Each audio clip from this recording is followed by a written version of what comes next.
Përshëndetje të nderuar miqtë e mi, përshëndetje të dashur ndjekës.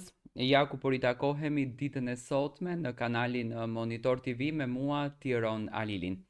Sot do të nisim një ditë të gjatë maraton komentimesh të ngjarjeve, situatave, lëvizjeve të rejave që kanë të bëjnë rreth artistëve shqiptar, rreth lëvizjeve që ato kanë bërë në tregun e tyre, por edhe në jetën private.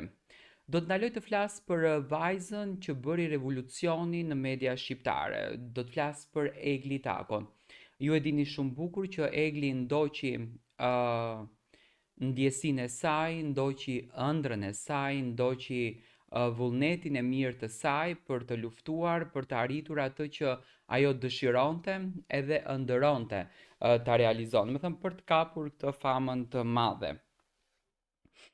Duke qenë gjithmonë transparente dhe duke qenë gjithmonë e vërtet me publikun, koherente në ato që thot, Ekli Tako ka reaguar kur është dashur të reagon, ka reaguar kur është akuzuar qofte edhe me të padrejt për një diçka që Egli nuk e ka bërë, nuk e ka thënë, por rrethanat e interesat të disa individëve të cilët kanë shpirt ziliqar, sepse unë kam thënë gjithmonë që ne shqiptarët e kemi një defekt.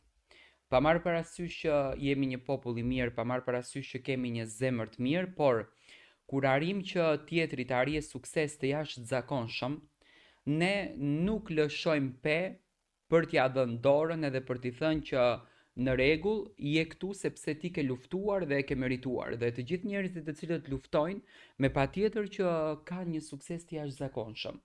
Dhe pikërisht e Glitako, me luftën që bëri, me dinamikën që bëri, me të gjitha përkushtimin e saj drejt një ëndre për të realizuar, normalisht që edhe u godit, edhe u përfol, edhe u shkruajt për të, edhe u vurën tituj gjigant, por vetë besimi, që ka një rol shumë të rëndësishëm në krijimin e identitetit të njeriut, vetë besimi ishte arma më e fortë që Eglin e mbante të fuqishme dhe e mbante të suksesshme edhe në skenën ku ajo depërtoi shumë shpejt.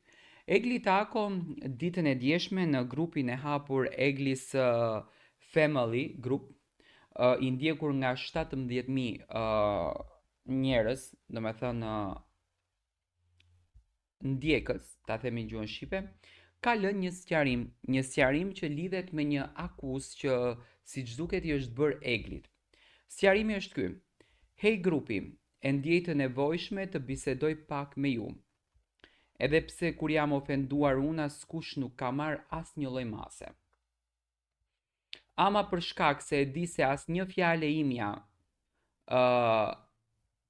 e di se një fjalë imja ju vlen juve, e ndjej t'ju a them këtë.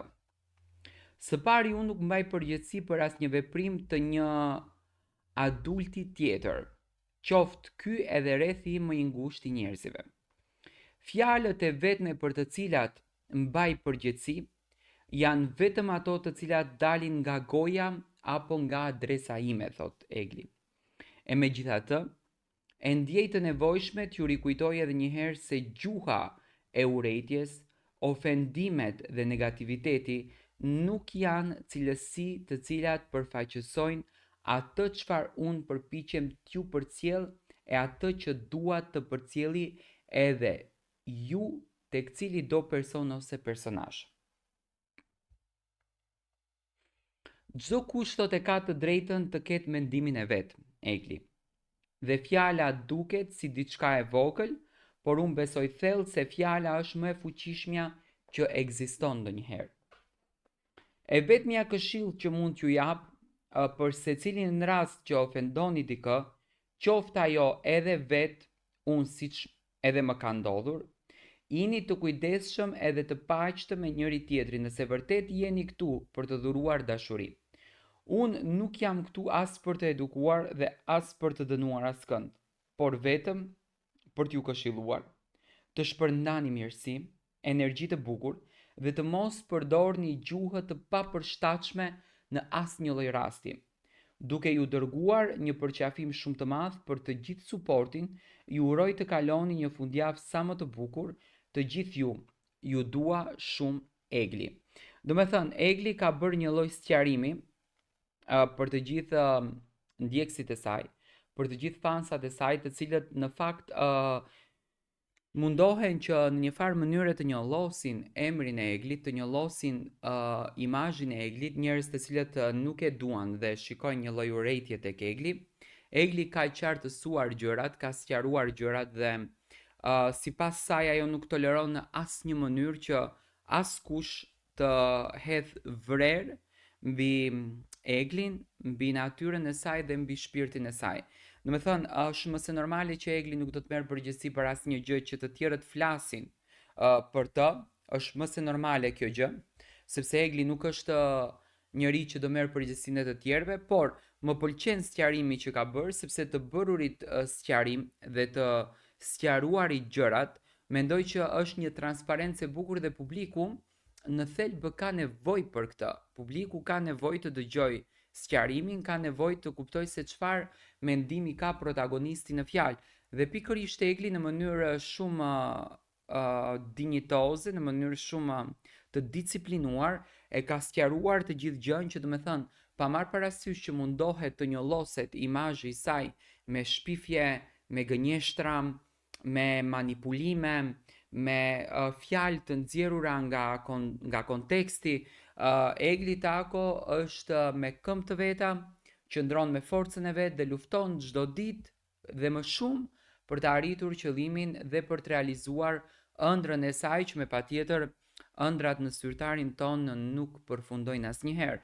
Ato rriten bashkë me ne. Unë mendoj që njeriu sado që jeton dhe ëndron dhe ëndra është paralele me botën ku njeriu jeton.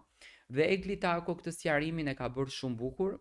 I ka ndarë gjërat, do me thënë Egli nuk është se ka reaguar për atë se çfarë është fol për të, për atë se çfarë është thënë për të, për atë se çfarë është inskenuar për të, por kur gjërat teprohen, kur gjërat do me thënë vinë në nivelin që vërtet tjetri shqetësohet nga veprime që bëhen kundër drejtemrit të tij, me patjetër që do të ketë një sqarim, me patjetër që do të ketë një bisedë në të cilën protagonisti në fjalë edhe mund të flet, edhe mund ta sqaron, edhe mund ta shpjegon në mënyrë të detajuar.